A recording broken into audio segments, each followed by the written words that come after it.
Have you ever felt that you've set goals and you haven't achieved them and you've just used them as a stick to beat yourself up with? By the end of this video, you're going to have a foolproof method for setting goals and actually getting them done. I can't wait to share with you. I'm Ruth Kudzi, the founder of Ruth Kudzi Coaching. I transformed my life and my business, and I'm passionate about helping others do the same. So we hear about goal setting the whole time, and some personality types are much more goal focused than others. So simply, the first thing I want you to write down and reflect on how you want to be. What are all of those things that you actually want to be?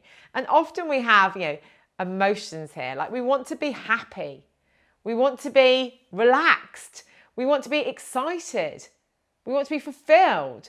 We want to be connected. Whatever it is for you, I want you to write down all of the things that you want to be. And then I want you to connect to why you want to be that.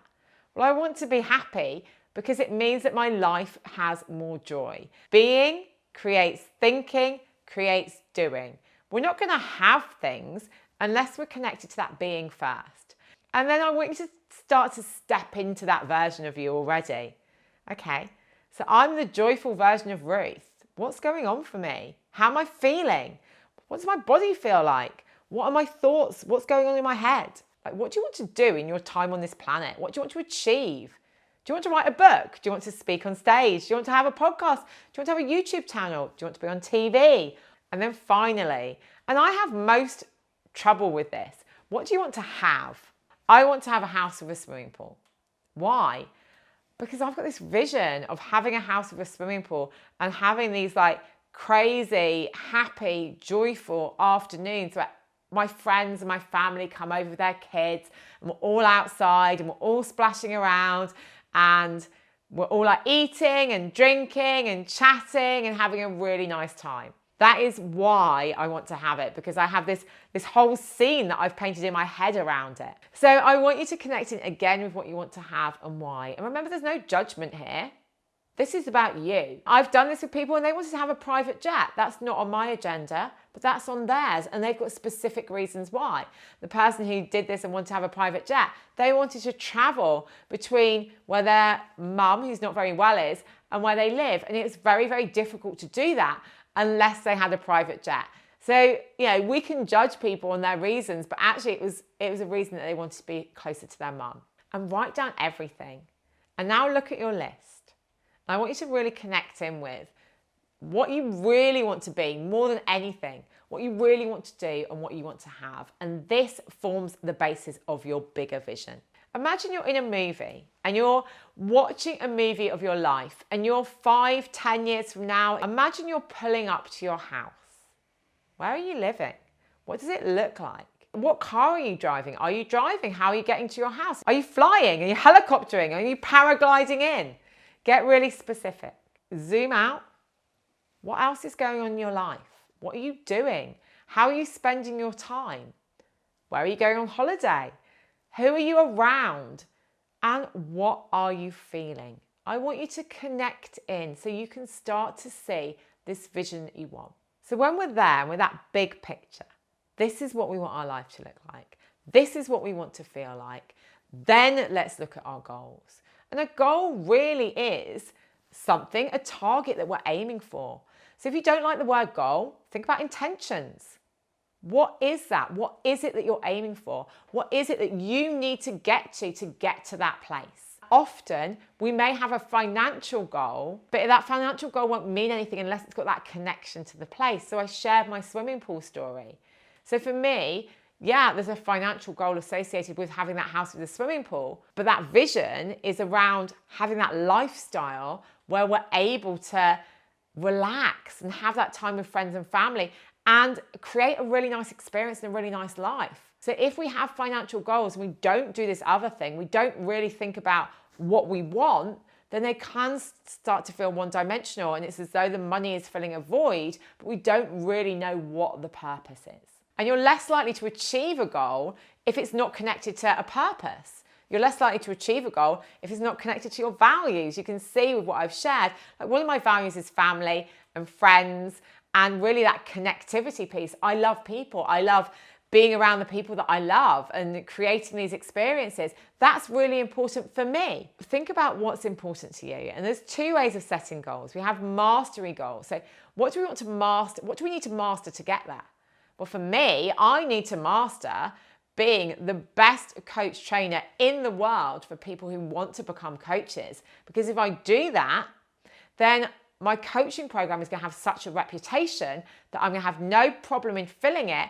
And that means that I'm going to be able to then have all those things that I want to have and be that person that I want to be and do those things that I want to do. It's all going to come down to that one overarching goal, being the best go-to coach trainer in the world. So if you're thinking about a mastery goal, think about that big thing, that thing that you need to accomplish. So for mine, it's like, okay, well, this is going to be a journey. And on that journey, I'm going to learn and grow and develop. And that can be much more effective than setting a performance goal.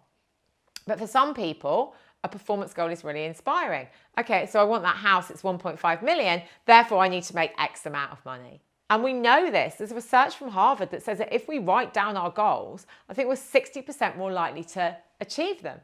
So write it down. Set that intention. I'm going to get into the neuroscience here.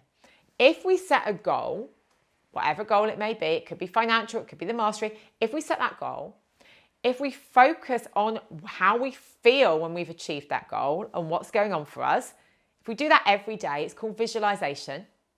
Then we're creating a new neural pathway in our brain. Our brain can't actually distinguish between the fact that we've achieved the goal or not. We're starting to create in our brain a neural pathway that shows that we've achieved that goal. And if we're able to do that and we're reinforcing that with action, we're much more likely to do and achieve that goal. So daily visualization of you having achieved that goal. Focus. What we focus on grows, because in our brain, when we're focusing on something, we're building those new neural pathways. And the more that we build it and create it and go there, the stronger they become. So the more they become our way of being. So we've written it down, we've focused on it every day. It might be that you write it down again. It might be that you do some visualization. It might be that you have prompts like a vision board, or you have prompts on your phone. How else can we make sure that we achieve that goal? Well, we can also tell somebody. Accountability helps us to achieve goals. It's what coaching does. And then it's about actually making this your focus. If we have goals and things that we want to achieve, we have to make them a non-negotiable. You might want to make sure that you're doing something towards that goal at the start of every day. If you're doing that, you're showing to yourself that this is super important for me. Maybe my goal is to write a book. So every morning, even if it's only 10 minutes, I write some of that book. Start moving towards your goal. Start taking action. That's how you get to your goal. And it may be that you need to break down your goal. So let's say your goal was to make £1 million. I'm just going to use it because money is an easy one to do. And you break down that goal. Okay, well, if I want to make £1 million in a year, how much is that a month? Is it right to split it equally over the year? Or is it that I'm going to make more in some months than others? Because where's it going to come from? Okay. So if I've mapped that out and if I understand that I'm just going to do like roughly 250k a quarter, and I'm going to look at where that's going to come from, how many clients I need if you're in business. I'm giving you a business example, but you can do this for anything. I'll share another one in a second. 50 clients pay me £5,000 every quarter. Now for me, I know that I have a coach training business and we have intakes of between 60 and 90 clients every quarter. So that's achievable. If you want to write a book and you know that book needs to be 30,000 words or 40,000 words, then how many words are you going to write each day, each week, each month? How long do you need to edit it? Start to reverse engineer. So that goal is up here and you're looking at what you need to do each step of the way. Now, it may be that you need some assistance with those steps. Maybe it's something you haven't done before. So if that is the case, get support from somebody who's done it. Get support from somebody who's helped others do it. After doing this exercise, my business transformed because I started to make better decisions. What am I available for? Well, I'm available for these things that help me achieve the goal. I'm available for new clients. I'm available for delegating more stuff to my team. I'm available for daily exercise. If I'm going to be that person, I'm not available for self-doubt. I'm not available for comparison. That person is not going to be doing that. So let's stop that now. Let's only align with the way that that person is being, the way that person is showing up, and the action they need to take.